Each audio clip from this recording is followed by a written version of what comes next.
our motivations are unbelievably interesting. I mean, I've been working on this for a few years, and I just find the topic still so amazingly engaging and interesting. So I want to tell you about that. The science is really surprising. The science is a little bit freaky, okay? We are not as endlessly manipulable and as predictable as you would think. There's a whole set of unbelievably interesting studies. I want to give you two that call into question this idea that if you reward something, you get more of the behavior you want. If you punish something, you get less of it. So let's go from London to the mean streets of Cambridge, Massachusetts, in the northeastern part of the United States. And let's talk about a study done at MIT, Massachusetts Institute of Technology. Here's what they did. They took a whole group of students, and they gave them a set of challenges. Things like memorizing strings of digits, solving word puzzles, other kinds of spatial puzzles, even physical tasks like throwing a ball through a hoop.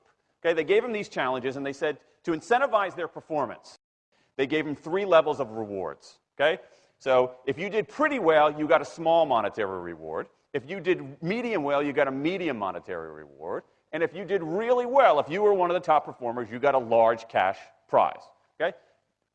We've seen this movie before. This is essentially a typical motivation scheme within organizations, right? We reward the very top performers, we ignore the low performers, and the other folks kind of in the middle. Okay, you get a little bit. So what happens? They do the test, they have these incentives. Here's what they found out. 1, as long as the task involved only mechanical skill, bonuses worked as they would be expected. The higher the pay, the better their performance. Okay, that makes sense. But here's what happens. But once the task called for even rudimentary cognitive skill, a larger reward led to poorer performance. Now, this is strange, right? A larger reward led to poorer performance? How can that possibly be? Now, what's interesting about this is that these folks here who did this are all economists, 2 at MIT, 1 at the University of Chicago, 1 at Carnegie Mellon, okay, the top tier of the economics profession. And they're reaching this conclusion that seems contrary to what a lot of us learned in economics, which is that the higher the reward, the better their performance. And they're saying that once you get above rudimentary cognitive skill, it's the other way around. Which seems like this kind of, the idea that these rewards don't work that way seems vaguely left-wing and socialist, doesn't it? It's kind of this kind of weird socialist conspiracy. For those of you who have those conspiracy theories, I want to point out the notoriously left-wing socialist group that financed the research, the Federal Reserve Bank. So this is the mainstream of the mainstream coming to a conclusion that's quite surprising. It seems to defy the laws of behavioral physics. So this is strange, a strange finding. So what do? They say, this is freaky. Let's go test it somewhere else. Maybe that $50 or $60 prize isn't sufficiently motivating for an MIT student, right? So let's go to a place where $50 is actually more significant relatively, right? So let's take the experiment. We're going to go to Madurai, India, rural India, where $50, $60, whatever the number was, is actually a significant sum of money. So they replicated the experiment in India roughly as follows. Small rewards, the equivalent of 2 weeks' salary. Small performance, low performance, 2 weeks' salary. Medium performance, about a month's salary. High performance, about 2 months' salary. Okay, so those are real good incentives. Okay, so you're going to get a different result here.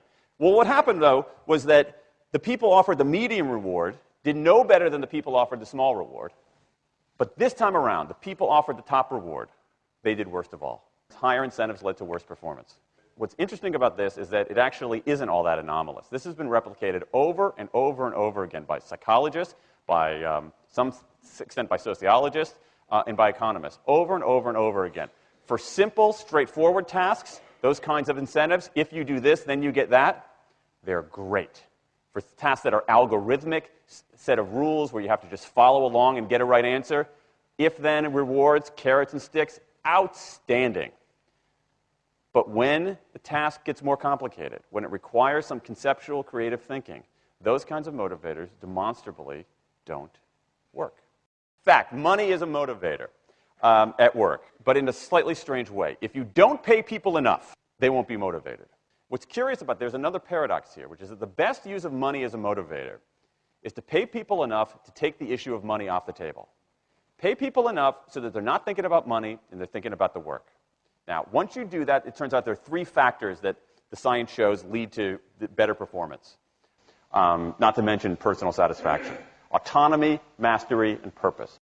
Autonomy is our desire to be self-directed, to direct our own lives. Now, in many ways, traditional notions of management run afoul of that. Management is great if you want compliance, but if you want engagement, which is what we want in the workforce today as people are doing more complicated, sophisticated things, self-direction is better.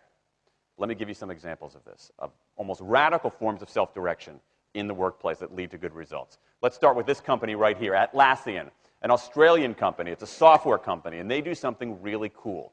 Once a quarter, on a Thursday afternoon, they say to their developers, for the next 24 hours, you can work on anything you want. You can work on it the way you want. You can work on it with whomever you want. All we ask is that you show the results to the company at the end of those 24 hours in this fun kind of meeting, not a star chamber session, but this fun meeting with beer and cake and fun and other things like that. It turns out that that one day of pure, undiluted autonomy has led to a whole array of fixes for existing software, a whole array of ideas for new products that otherwise had never emerged. One day. Now, this is not an if-then incentive. This is not the sort of thing that I would have done 3 years ago before I knew this research. I would have said, you want people to be creative and innovative? Give them a freaking innovation bonus. If you can do something cool, I'll give you $2,500. They're not doing this at all. They're essentially saying, you probably want to do something interesting. Let me just get out of your way.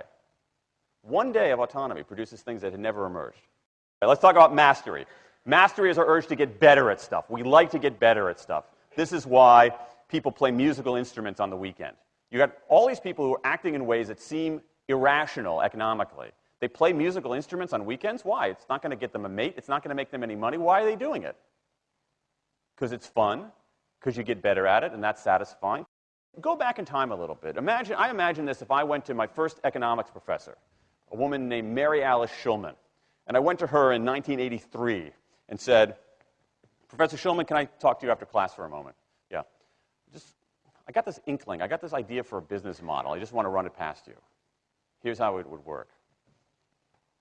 You get a bunch of people around the world who are doing highly skilled work, but they're willing to do it for free and volunteer their time, 20, sometimes 30 hours a week.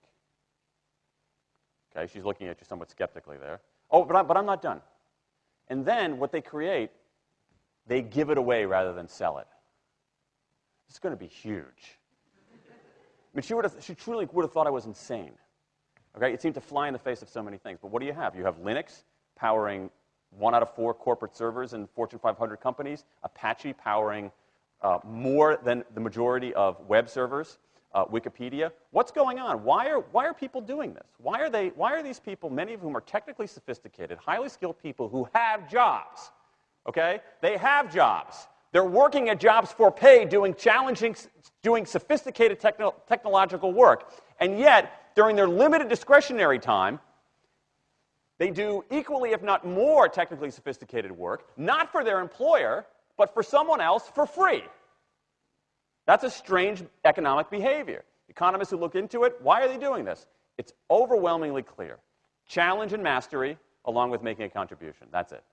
What you see more and more is a rise of what you might call the purpose motive, is that more and more organizations want to have some kind of transcendent purpose, partly because it makes coming to work better, partly because that's the way to get better talent. And what we're seeing now is, in some ways, when the profit motive becomes unmoored from the purpose motive, bad things happen. Bad things ethically sometimes, but also bad things just like not good stuff, like crappy products, like lame services, like uninspiring places to work. That when the profit motive is paramount, or when it becomes completely unhitched from the purpose motive, it's just, people don't do great things. More and more organizations are realizing this and sort of disturbing the categories between what's profit and what's purpose. And I think that actually heralds something interesting. And I think that the organizations that are flourishing, whether they're profit, for profit, or somewhere in between, are animated by this purpose motive. Let me give you a couple of examples. Here's the founder of Skype. He says, our goal is to be disruptive, but in the cause of making the world a better place. Pretty good purpose. Here's Steve Jobs. I want to put a ding in the universe. All right? That's the kind of thing that might get you up in the morning and racing to go to work. So I think that, that we are purpose maximizers, not only profit maximizers. I think the science shows that we care about mastery very, very deeply.